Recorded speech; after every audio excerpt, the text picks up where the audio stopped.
Guys, I'm standing up and recording. Can you believe it? My fat ass has finally gotten off the chair. Let's do this! Sea Devils! Doctor Who's back for Easter, and there's not a single reference or mention of Easter in this episode. New Who doesn't exactly have a great track record of Easter specials, because they made one and it was kind of poo, but at least it had my boy Tennant to keep the thing afloat. This episode is a sinker. It's absolute armpit is what it is. You can confirm this episode is armpit by the fact that everyone would prefer to talk about the next time trailer than the actual episode. The saddest thing is I've actually been craving an episode set in historic East Asia for a while. I was not expecting it to be as sad and trivially Chibnall as this one though. I have no idea how historically accurate this episode is, however my Wikipedia scouring may question some of the plot points in this episode. Please feel free to challenge me on them in the comments. Before we get to that though,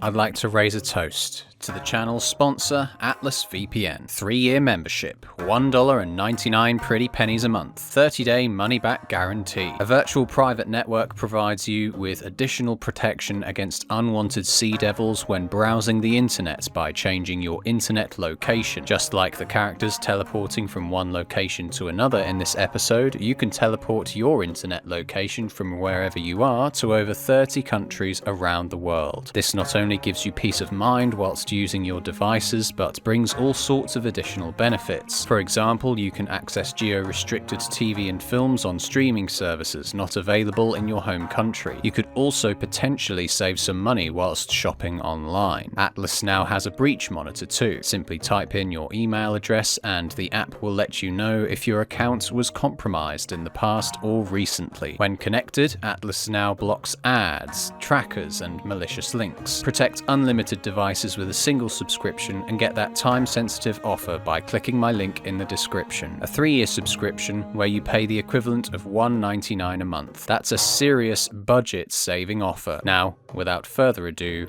let's get on with the review. Let's start at the very beginning. A son notifies his father that Madam Ching has come to activate a statue. It's quite the mega statue, initially making me think the Sea Devils were actually this size. I also thought initially how cool it was to think that the statue was made this way so people wouldn't forget the savagery of these monsters. I mean, it's not like I've seen the classic stories with them in, and I probably never will, so my expectations were at 0. Not like it really matters if you have or haven't seen them though. So you know them, these sea devils? Crossed paths once or twice. Where do they come from? Earth. They were here before humans. They regard Earth as their own planet. So they're literally Silurians, just swapped the Earth with underwater. How dull. The Doctor, Yaz, and Dan then arrive, all dressed up not to upset the locals, and something tugs on the Doctor's earring. Yeah, bitch! Magnets! Oh! The idea gets shrugged off as soon as it's introduced though, because the story has to escalate as quickly as possible. I'll just say this episode's pacing is so off, but you'll soon discover this as we comb through the story. Instead of building up mystery and really taking in the horror of finding an entire village murdered, the Sea Devil chats with the Doctor. He tries to kill her, she tries to capture it, he escapes and practically flies onto this ship that just appears in the sky. I don't know if the ship appearing and the breaking of the statue are connected in any way. The call went out, and you awoke. Yeah, I don't remember that happening at all. With this issue of pacing, the editing is so damn jarring in this episode too. Let's just slow down this first encounter with the Sea Devil to prove my point. When he tries to kill the Doctor, we see shots of him swinging his saber at the ground, I guess, cut in between shots of the Doctor awkwardly evading. They actually mirror the shot from the trailer for a second reaction shot here. In fact, there are multiple instances of recycled shots throughout the episode, but it's one of those blink and you'll miss it kind of situations. Suddenly the companions are pulling on a rope at the Doc's command, with the Sea Devil caught in it. This happens in the space of 10 seconds. 10 seconds to set up a trap, lure him into it, all without him even noticing. And the best part is he just cuts himself out of it anyway and leaps into the sky to board his ship. Just appreciate the way they took a still freeze frame PNG of him, shrank and moved him to where he needed to be. It looks so damn awful. Thanks to historical plot immunity, Ching survives the village attack completely untouched. Even the father's sword must have been blunt as a truncheon with it slotted in between her fingers right here. She gets attacked by this father's son, where the doctor comes along and gives her post-mortem analysis. All right, don't need the analysis. Exotoxic poisoning. Sea devil weapon. It's filled every capillary. I'm sorry for your loss. I don't know who she is, but I don't think she did this. What was on here? An ocean demon. She killed my father and she released the demon. We will remember these lines. This interaction leads to Madam Ching sailing away off screen because the next time we see the son and Dan, they're ready to swim out into the open ocean to board her ship. Off screen as well, the Sea Devils release a big monster called the Hua Shen into the ocean who eats some poor fisherman. The beast is introduced in such an appalling and cheap manner, but it's kinda unsurprising for the BBC really. Cut out the POV and darkened patches of water shots and it might not have been too bad. A wave is seen coming towards the fisherman, which just disappears in the next shot, and then the monster leaps out of the water to come crashing down and eating everything beneath it. So despite never establishing how great a swimmer Dan is, he washed up on board Ching's ship with the sun. Stowaways. I got what I came for. But I need to get to a wreck of the lost ship fast. But you have time to tie these two up and hang them by their feet. Right afterwards, the Doctor and Yaz decide to abandon Dan and go back in time to find what happened to the lost ship of Ji-hun. What? We're leaving without Dan? He wandered off. Now we're wandering off too. There seems to be a whole scene missing between this one and the last to establish why the five broke off into 3 different directions. As far as I'm aware, this Ji-hun character is fictional, allowing for a transfer of the Fleur de la Mars treasure from somewhere off the coast of Sumatra to somewhere off the coast of China. When the pair arrive, Ji-hun is kicking everyone off his ship. Go! All of you. That includes you, Lei Bao. Yes, that includes you, named character. I'm sure you won't be brought up later in the episode.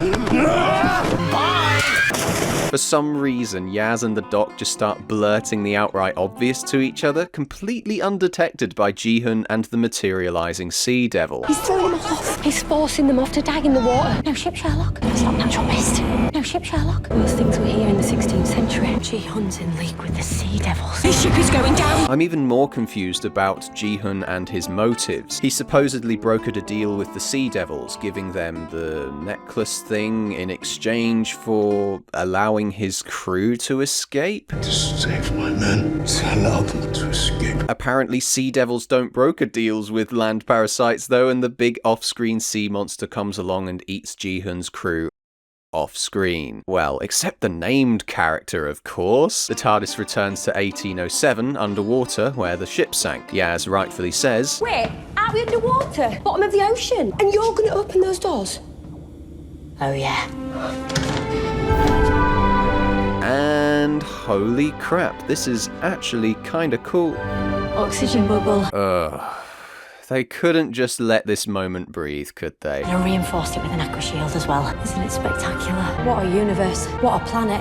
It's stunning. Yes, it is. With what I can either call a stroke of luck or cunning on the part of the Sea Devils, the giant monster comes up from beneath the ocean floor and grabs the TARDIS in its mouth. It's a shame the Sea Devils don't see or recognize the Doctor in the past to complete this glorious moment. All this gorgeous underwater stuff to keep the Doctor and companion distracted, only for it all to break away and ensnare the TARDIS. This was all great.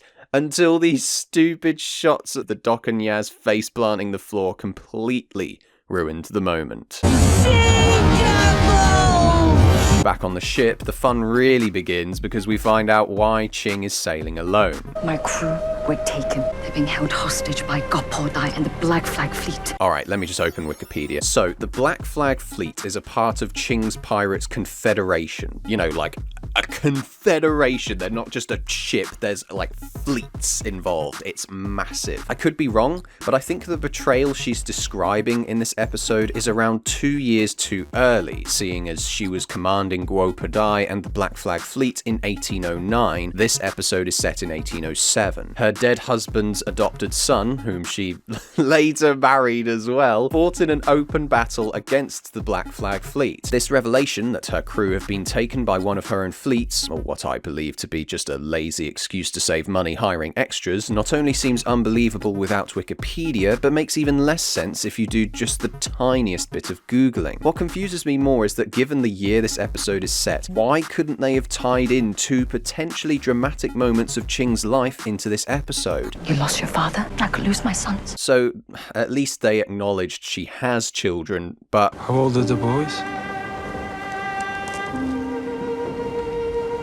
3 and 6. No. One would be 4 and the other one's the baby. Guys, all this could be complete baloney, by the way. I am not suggesting Chibnall read Wikipedia and use it as a source, but maybe he could at least look at some of the sources the page is referring to. The sea monster then comes along to move the story along. Poison doesn't exist, it's a myth. It doesn't exist. What's that? It's your mama. Man the cannons. Now, I'm fairly certain Dan and this boy have never manhandled a cannon in their lives, but whatever. Maybe they were prepared already and Madam Ching just gave them torches. What's more bewildering to me, though, is that they fire the cannons at the water, apparently missing the target, and then suddenly the cannonballs are being thrown back at them, but instead of doing terrific damage to the deck of the ship, they collide with each other like they were magnetic and explode in the sky. How does this kind of shit get okayed by a whole team of producers, writers, and visual effects artists, and nobody thought, that doesn't make an ounce of sense. Maybe we should change that. Do you know what's amazing to me? That they used to show snippets of the script read-throughs with the cast members as promotional material for this show. It just shows a level of pride in the writing for the show that's so evidently absent now. I cannot imagine what the read-throughs must be like now, if they do them at all. It's probably just a painfully long Zoom meeting, isn't it? So the big monster drops the Doctor and Yaz in Sea Devil territory. Yaz can't help but check out the Sea Devil's Chad bod, and this causes the Doc to start compensating by spewing a load of shitty dialogue. What is that geomagnograph for? Are you measuring the current flow? Oh, is that a Homer current regulator? Oh, orbital electron stripping. What the fuck are you talking about? In typical Chibnall bad guy fashion, he just starts explaining everything and giving the Doctor the guided tour. And these are the souped-up engines and navigation systems of your ship. They show the pair Ji-hun's ship. It's looking pretty shit, and they even show them where they kept Ji-hun for hundreds of years. He was helping you. He did everything you asked. And why, pray tell, do you care so much about him, Yaz? Apparently Ji-hun got hold of an infinity stone. My ship was carrying the most formidable gem with infinite powers. Freeze life and time, transport matter, lost power of a demon race. I gave it to my most trusted crew member. Oh yes, named character number 3. And got him off my ship. Is it safe? Hundreds of years in the can really must riddle the brain. Why the hell would this random person know about the stone? The Doctor then claims to have the keystone, to bargain I guess, whilst having a rotating conversation with the Sea Devil. I just want one shot away from the two just to see Jodie spinning around him like this. We don't actually see the Doctor and Yaz escaping the Sea Devils. They essentially teleport the ship back up to the surface, right where Ching, Dan, and the boy just happened to be.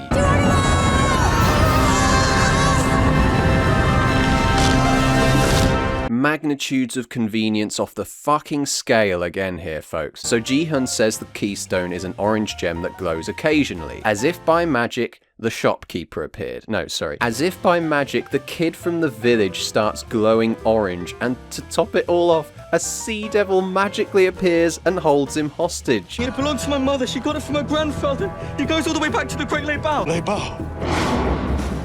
You made it to land. And you're his descendant. Hold the phone. What? You mean to tell me this kid has had the power to freeze life and time this whole episode? It feels so thrown together because of one seriously flawed camera shot shown right at the beginning. If anything happens to me, the duty passes to you. This shot right here. needed to signify this chest rubbing a bit more, or even show the orange glow, because otherwise this whole reveal feels so awkwardly spontaneous. Now get this right, another whole segment of character movement from one location to another is just completely ignored after the Sea Devil teleports back to his ship. All we get is this. With me.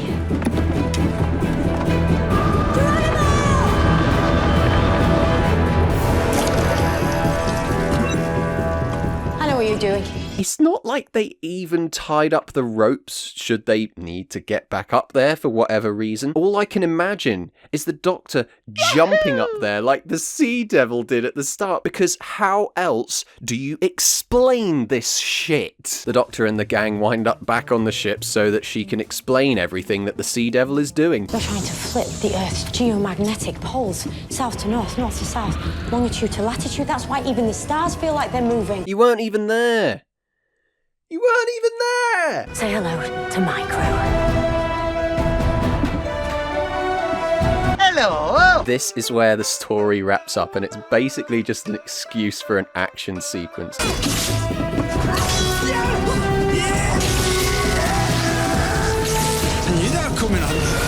Oh, it's the hook he was waving about earlier, even though you can barely see it.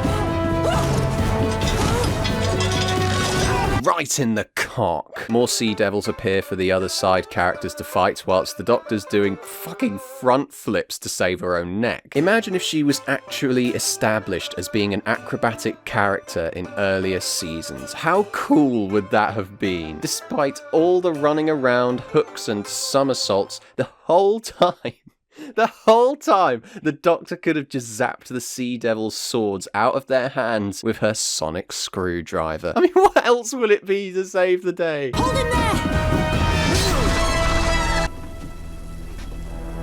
You didn't have to kill him! Isn't that literally what your crew have been doing this whole time? What's even funnier is that less than 2 minutes later, the Doctor gives Dan the okay to do a bit of killing. Only to be used in emergencies. What, like the imminent flooding of the entire planet? Yeah, like that. What an amazing display. Meanwhile, Yaz has that uncanny ability to push buttons, all for an excuse to bring up the romantic elements between the Doctor and her. Only for the Doctor to just barge in and keep the plot moving. Come on, Yaz. Can't you see it? Out of the way. There's no time. Nope. Still can't see it. The crew then travel back down to the Sea Devil's base. Boy, with me. Anybody else find it really funny that nobody ever refers to this character as anything other than boy? I know he's credited as being called Ying Ki, but does this name actually ever get dropped in the episode? Diffractor rod. 2 minutes and counting. And there it is. Oh, that glorious Chibnall countdown. All just for another super forced romantic exchange between the pair. I think you're one of the greatest people I've ever known. Oh my god, here we go again. I think you're such an impressive young woman. She was amazing. She is amazing. I think you're one of the greatest people I've ever known. Wow! Hat-trick in next to no time! That is phenomenal! We then get a repeat of the Timeless Children, where the barely developed male warrior character prevents the Doctor from laying down her life to save the day. I honestly laughed so hard when he just zapped onto the screen to do this. Unsurprisingly, blowing everything up sorts everything out, including killing off the Hua Shen. I'm just thinking about the end of Blink, when, you know, you think all the angels have been taken care of, but then you realise there are all those other statues.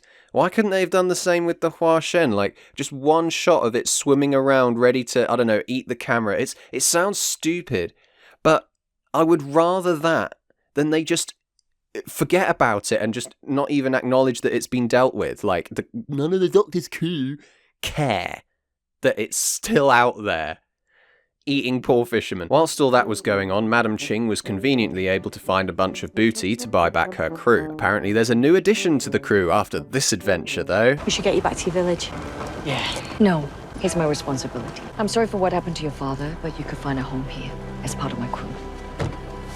Really? Wow.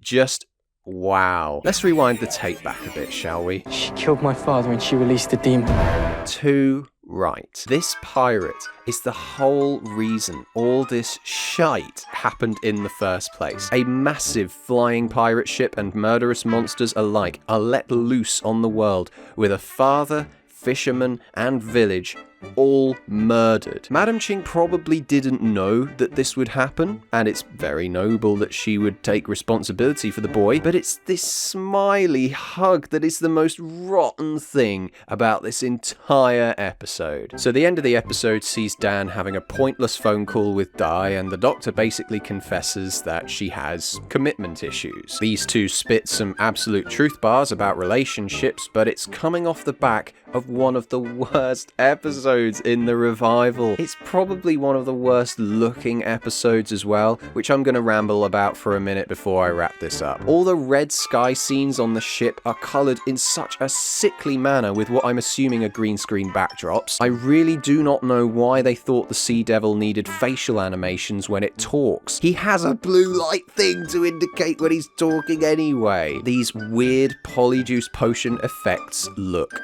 dire. There's this awful intense green studio lighting that's strewn throughout the Sea Devil cave scenes as well, painfully reminiscent of other instances in this era that make me want to puke. And finally, were the actors so bad at skimming that they had to CGI the stones being skimmed? This is the semi-final shot of the semi-final Chibnall era episode, folks. Thank God there's only one left. So, did it suck? Yes.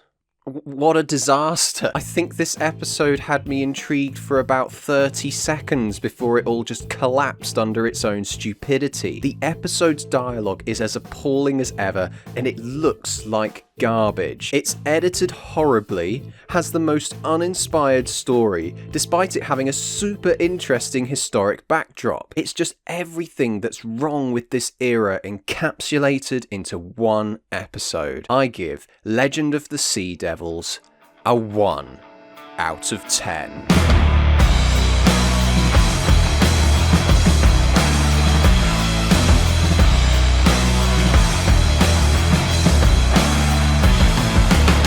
Oh, Danny boy, the pipes, they're calling. But instead of... Alright, okay, this is...